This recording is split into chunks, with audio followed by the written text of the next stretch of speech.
오늘은 레위기 16장 속죄일에 관한 말씀을 나누도록 하겠습니다.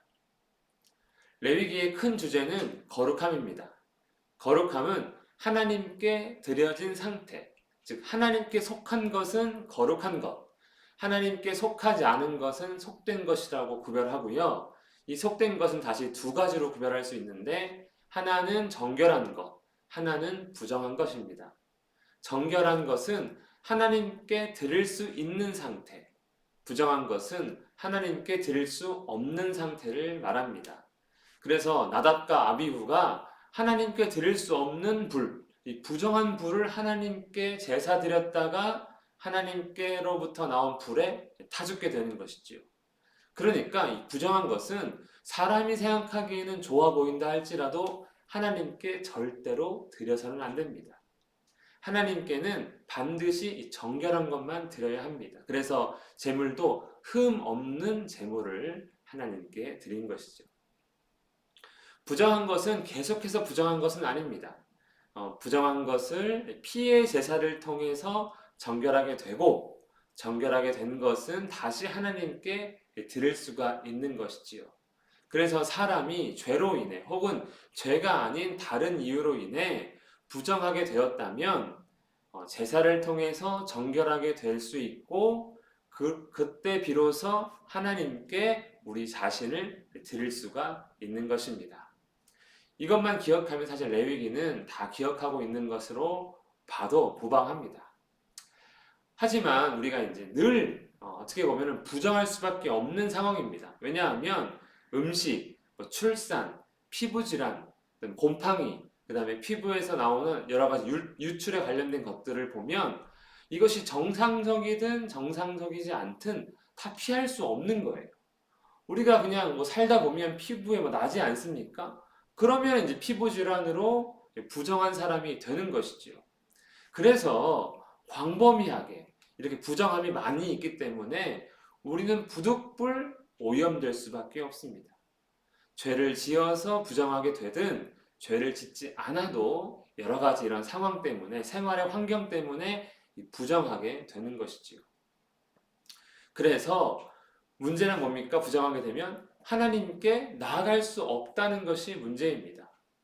그러니까 이 부정함을 해결을 해야 되는데 성경 말씀을 보면 모든 부정함을 우리가 다 인지해서 제사를 드리지는 않는다는 것입니다.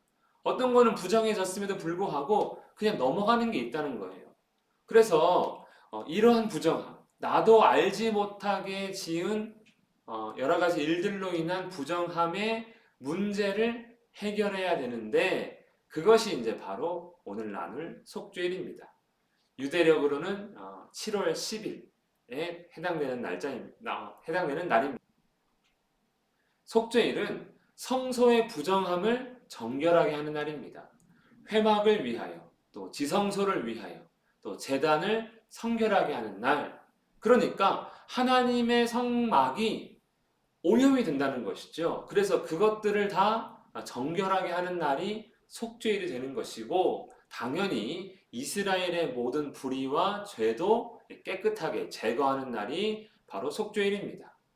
아론은 자기와 집을 위하여 그리고 이스라엘의 모든 불의와 그 범죄한 모든 죄를 하나님께 아뢰고 죄 사함 받는 날이 바로 이 속죄일입니다. 그래서 이스라엘의 1년에 있는 7번의 절기 가운데 가장 중요한 절기 중에 하나가 바로 이 속죄일입니다. 아론의 두 아들이 여호와 앞에 나아가다가 죽은 후에 하나님께서 속죄일에 관한 말씀을 하신 때가 바로 나답과 아비후가 다른 불로 제사 드리다가 죽은 후에 하나님께서 말씀하셨다는 것입니다. 성소에 휘장한 법궤위 속죄소 앞에 아무 때나 들어오지 말라. 이 장소가 어디입니까? 바로 지성소입니다. 그러면 아무 때나 하나님 앞에 들어가지 말라고 했는데 그럼 언제 들어가는 겁니까? 그 날이 바로 속죄일입니다. 1년에 하루 7월 10일에 우리 이스라엘의 대제사장은 하나님의 지성소로 들어갈 수가 성막의 전체적인 모습입니다. 성막 가운데에 이렇게 성소가 세워져 있습니다. 성소는 다시 입구 휘장과 성소 휘장 사이를 성소라고 하고요.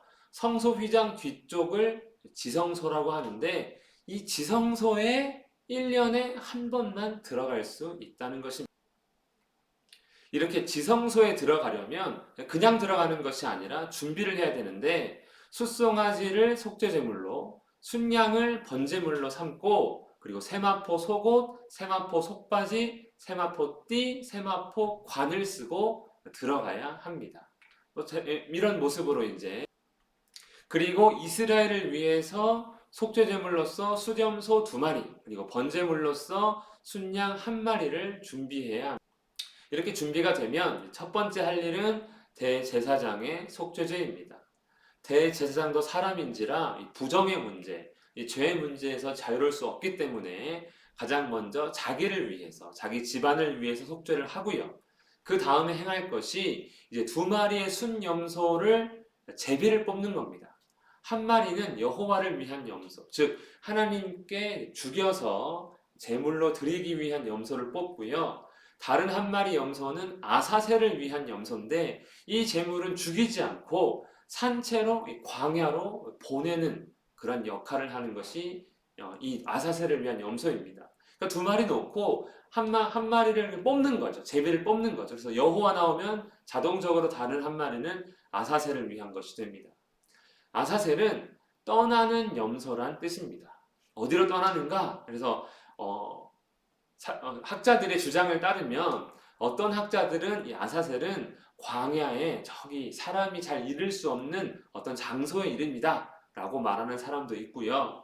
어떤 사람들은 아니다, 이것은 사탄을 지칭하는 이름이다 라고 말하는 사람도 있고요. 그런데 이제 우리는 세 번째 의견을 가장 좀 좋아할 것 같습니다.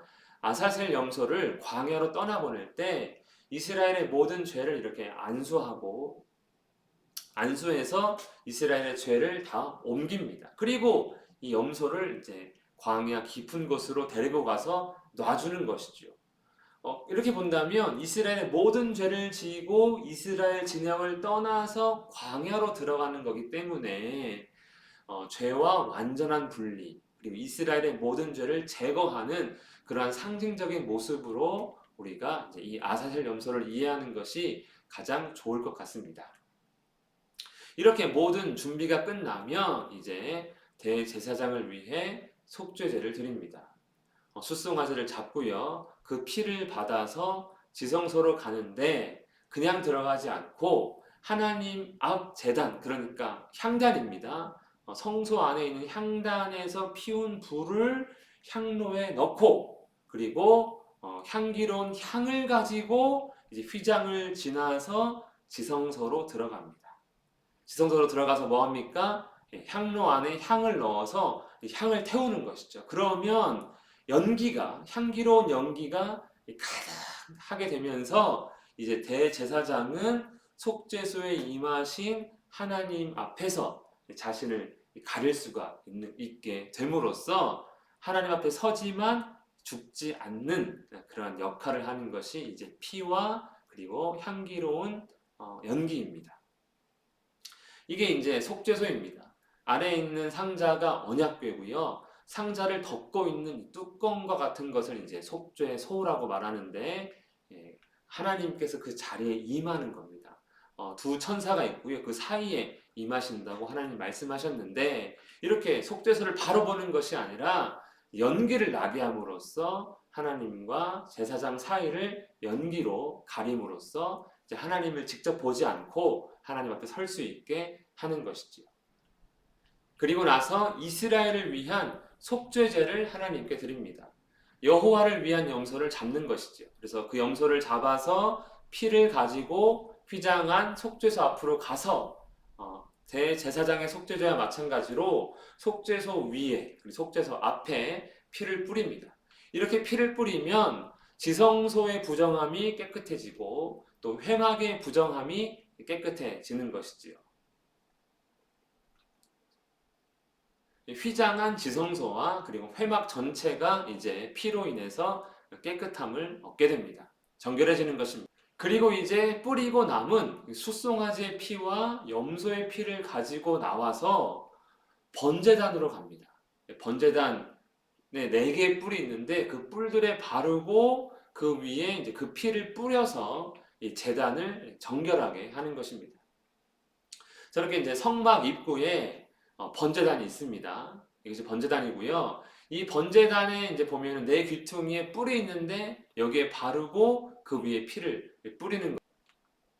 그리고 나서 이제 살아있는 염소, 즉 아사셀을 위한 염소를 준비합니다. 준비한 염소 위에 안수를 하는 것이죠. 그러면서 이스라엘의 모든 불의와 범한 모든 죄를 아뢰고 그리고 이제 미리 정한 사람에게 염소를 맡깁니다. 그러면 그 사람이 이제 그 염소를 데리고 광야로 들어가는 것이죠. 염소가 그들의 모든 불의를 지고 접근하기 어려운 땅에 이르거든 그는 그 염소를 광야에 놓을지니라. 사람이 데리고 오기도 힘든 만큼의 접근하기 어려운 땅. 염소 스스로도 이스라엘 진영에 돌아올 수 없는 그러한 먼 곳에 이 염소를 풀어놓고 와야 합니다. 즉 이스라엘과 죄를 이렇게 분리를 그리고 이제 속죄일을 마무리합니다. 대제사장의 번제, 백성의 번제 이렇게 번제를 드림으로써 이제 우리가 부정에서 정결하게 되었으니 하나님 우리를 받아주십시오 하고 이제 드리는 제사이지요. 그리고 이제 염소, 아사셀을 위한 염소를 보낸 사람은 돌아와서 옷을 빨고 몸을 씻고 진영에 들어와야 합니다. 즉 이제 부정한 곳에 갔다 왔으니까 이제 깨끗하게 해야 한다는 것이고요. 그리고 제물에 남은 것, 아까 속죄 제물 있지 않습니까? 번제물은 다 태우고 속죄 제물도 태우는데 일부 뭐 오물이라든가 가죽이라든가 이렇게 짐승을 제물로 드리고 남은 것들을 이제 다른 곳에 가서 불태우는 일을 함으로써 속죄일이 마무리가 됩니다. 속죄일에는 특별한 규정이 하나 있습니다. 일곱째 달 곧 그 달 10일에 속죄일입니다. 너희는 스스로 괴롭게 하고 아무 일도 하지 말되 이것이 이제 속죄일의 규정입니다. 스스로 괴롭게 하는 것 이것이 무슨 일입니까? 이제 랍비들이 유대의 랍비들이 스스로 괴롭게 하는 것에 대한 조항을 만들었는데 금시, 맨 땅에서 잠자기, 옷 갈아입지 않기, 부부관계 절제, 목욕 금지 이렇게 이제 속죄를 보내야 한다라고 그들이 정한 것이죠. 그런데 이 말씀 스스로 괴롭게 하고 이 말씀을 다르게 표현하면 자기 부인, 자기 부정입니다. 예수님께서 누구든지 나를 따라오려거든 자기를 부인하고 이 부인이 이제 스스로 괴롭게 하는 것이죠. 여러분 살아가면서 가장 괴로울 때가 언제입니까? 나를 인정받지 못할 때. 누군가가 나를 인정하지 않고 나를 무시할 때가 제일 괴로운 것 아닙니까? 그렇게 하라는 것이죠. 스스로. 무슨 의미냐면 속죄일에 내가 나를 위해서 할 수 있는 일이 아무것도 없구나 하는 것을 느끼라는 것입니다. 속죄일에 하나님께서 우리에게 속죄의 은혜를 베풀어 주시는데 부정에서 정결함으로 갈 때 사람이 할 수 있는 일은 아무것도 없습니다. 그냥 그 제사에 참여하는 것 외에는 사실상 아무 일도 할 수 없는 것을 느낌으로써 하나님의 은혜가 아니면 나는 정결해질 수 없구나 하는 것을 느끼는 규정이 스스로 괴롭게 하고가 아닐까 생각을 해봅니다. 이렇게 함으로써 이제 너희의 모든 죄에서 너희가 여호와 앞에 정결하리라. 자, 정결하게 되었습니다. 끝이 아닙니다. 거룩해야죠. 하나님께 나를 드려야 합니다. 그러니까 속죄일은 정결함을 얻은 날. 그럼 이후는 어떻게 살아가야 됩니까? 하나님께 나를 드리는 삶을 살아가야 하는 것이지요. 그래서 하나님은 이 속죄일을 안식일 중에 안식일이라고 부릅니다. 여러분 가장 안식할 때가 언제 같습니까? 밥 먹고 누울 때, 뭐 그런 것도 안식이 있겠지만 월급날도 안식을 누리겠지만 가장 좋은 안식은 내가 죄가 있어서 불안하고 두려운데 그 죄를 용서받았을 때 이제 그 죄로 인해 내가 심판받지 않고 아무 징벌도 없다고 느낄 그때가 진짜 마음 편하게 두 다리를 뻗을 수 있는 것 아닙니까? 그러니까 이 속죄일에 죄 용서받는 이 날이 이스라엘에게는 하나님 백성들에게는 안식일 중에 이제 안식일이 되는 것이죠. 죄사함이 진짜 안식인 것입니다. 그래서 하나님은 이 속죄일을 1년에 한 차례씩 지킴으로써 이제 정결함을 유지할 것을 말씀하십니다. 하지만 이것은 상당히 귀찮은 것이죠. 1년에 한 번 꼬박꼬박 이것을 언제까지요? 이게 효과가 1년짜리라면 좀 문제 있는 건 아닙니까? 예, 그렇지만 하나님은 이제 예수님을 보내주셔서 단번에 영원한 제사를 드리게 함으로써 우리를 영원히 정결하게 하시고 믿는 자를 영원히 정결하게 하시고 그리고 하나님 앞에 나아갈 수 있도록 도와주시는 것이 이제 우리 예수님의 십자가가 될 것입니다. 그런데 오늘 말씀을 가만히 보니까요. 속죄일에 어디가 깨끗해진다고 합니까? 하나님의 성막도 부정해서 정결함을 얻는다고 합니다. 아니 그것이 죄를 짓냐고요. 죄를 짓지 하나님의 성막이 어떻게 부정해집니까? 죄를 짓는 것도 아니고 가만히 있는 건데요. 그런데 하나님의 성막이 부정해진다는 것이죠. 이유가 무엇입니까? 바로 백성이 부정해질 때 성소도 부정해진다는 것입니다. 그래서 반대로 백성이 속죄하면 성소도 정결해진다는 것을 말씀하고 있는 것이죠. 즉 백성과 하나님의 성소는 동일하다. 하나님은 똑같이 보신다라고 우리가 이해할 수 있습니다. 이것을 이제 신약에서는 이렇게 말합니다. 너희는 너희가 하나님의 성전인 것과 하나님의 성령이 너희 안에 계시는 것을 알지 못하느냐.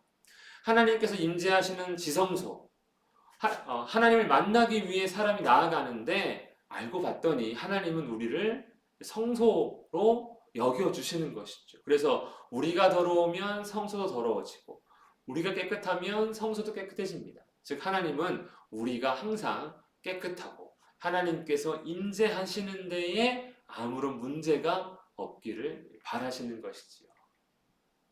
우리는 하나님의 성소가 되는 것입니다. 그래서 속죄일에 항상 우리가 하나님 앞에 속죄함을 얻고 정결함을 힘써야 되는 날임이 분명한데 우리의 마음속에는 어떤 생각들이 있어야 합니까?